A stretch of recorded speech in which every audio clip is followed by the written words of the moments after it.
Hello everyone, a very energetic good morning to all of you. Guys, as you know that I am Simran Khatun and I am a student of DC by Ansari sir. Guys, जैसा कि आप लोगों को पता है कि हमारे DC समय समय पर आप लोगों को अच्छे न्यू कंटेंट्स देते रहता है जिससे कि आपका इंग्लिश और भी इम्प्रूव एंड बेटर हो सके.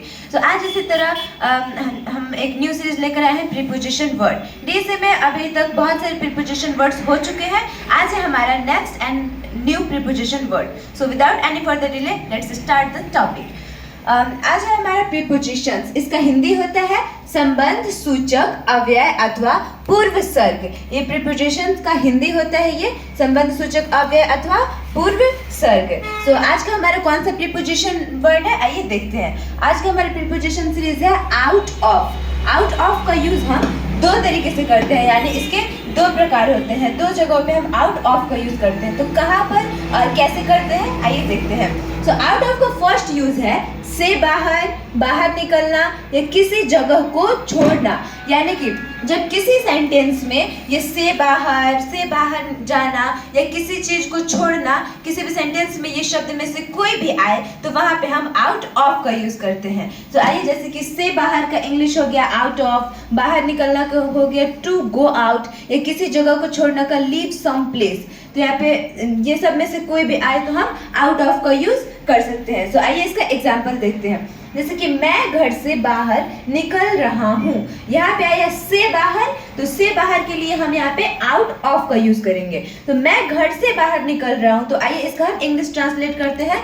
फर्स्टली यहाँ पे है सब्जेक्ट. तो सब्जेक्ट है मैं का आई, उसके बाद है रहा हूँ, तो हूँ के लिए एम, एंड देन घर से बाहर निकल रहा हूँ. तो यहाँ पे हम यूज करेंगे गेट का. तो आई एम गेटिंग, देन से बाहर के लिए आउट ऑफ, और कहाँ से बाहर तो घर, तो of my house. I am getting out of my house. मैं घर से बाहर निकल रहा हूँ. तो इसके लिए ये हमारा सेंटेंस यूज हुआ मैं घर से बाहर निकल रहा हूँ के लिए I am getting out of my house. So आइए इसका नेक्स्ट एग्जाम्पल देखते हैं. वह दिल्ली से बाहर जा चुका है. ये कौन सा सेंटेंस है?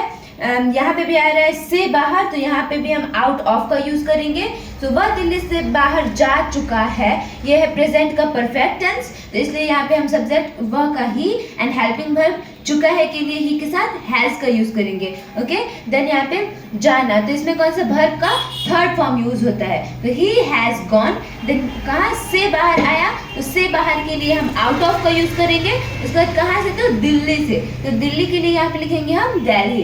तो वह दिल्ली से बाहर जा चुका है, he has gone out of Delhi. ये हमारा सेंटेंस कंप्लीट हो गया. तो ये था हमारा आउट ऑफ का फर्स्ट यूज, यानी कि किसी सेंटेंस में से बाहर आए तो वहां पे हम आउट ऑफ का यूज इस प्रकार करते हैं. अब आइए हम इसका सेकेंड यूज देखते हैं कि आउट ऑफ का सेकेंड यूज हम कहाँ पे और कैसे करें. आउट ऑफ का सेकेंड यूज करते हैं जब आता है इतनी संख्या में से, यानी कि कोई संख्या हो उसमें से बताया जाए कि इतनी संख्या में से इतने स्टूडेंट हैं, इतनी संख्या में से इतना मार्क्स आया, यानी इतनी संख्या में से इतना, ऐसा कुछ बताया जाए तो वहाँ पे हम आउट ऑफ का यूज करते हैं. जैसे कि आइए एग्जाम्पल से समझते हैं, इससे आपको और बेहतर तरीके से समझ आएगा. तो पहले इतनी संख्या में से का इंग्लिश होता है आउट ऑफ सर्टेन नंबर्स. अब इसका एग्जाम्पल्स देखते हैं. एग्जाम्पल, राहुल ने 100 में से 90 नंबर प्राप्त किया. यहाँ पे आया 100 में से 90, यानी कि ये 100 मार्क्स है, इसमें से 90, 100 में से 90. तो यहाँ पे भी हम आउट ऑफ का यूज करेंगे. तो आइए इसका ट्रांसलेट करते हैं.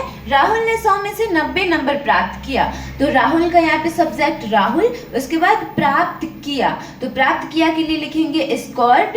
राहुल स्कोर्ड, उसके बाद कितना 100 में से 90, तो 90 आउट ऑफ 100. 100 में से 90 का लिखेंगे 90 out of 100. Rahul scored 19 out of 100.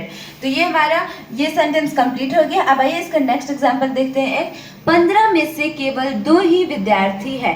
तो इसका इंग्लिश लिखेंगे there are only 2 students out of 15. यहाँ पे कोई सब्जेक्ट नहीं है इसमें, तो इसलिए यहाँ पे देयर का यूज हुआ. और देयर आर ओनली 15 में से 2 ही विद्यार्थी. तो पहले ऐसे बनाएंगे 15 में से केवल 2 ही विद्यार्थी, तो 2 student out of 15. There are only 2 students out of 15. तो ये भी हमारा सेंटेंस कंप्लीट हो गया गाइस. आउट ऑफ को यहाँ पे 2 यूज़ हमने आपको बहुत अच्छे तरीके से बताया एंड आई होप कि आप लोगों को ये टॉपिक अच्छे से समझ आया हो। और अगर आप लोगों को ये वीडियो पसंद आई हो तो please like share and subscribe कीजिए और इसे अपने कॉपी पे नोट कर लीजिए और जुड़े रहिए डीसी के साथ। यहाँ आपकी ज़रूरत के सारे कंटेंट समय समय पर मिलते रहेंगे जिससे आपका इंग्लिश और भी इम्प्रूव हो सके। सो इसी तरह मुस्कुराते रहिए, अंग्रेजी सीखते रहिए। Bye, thanks for watching.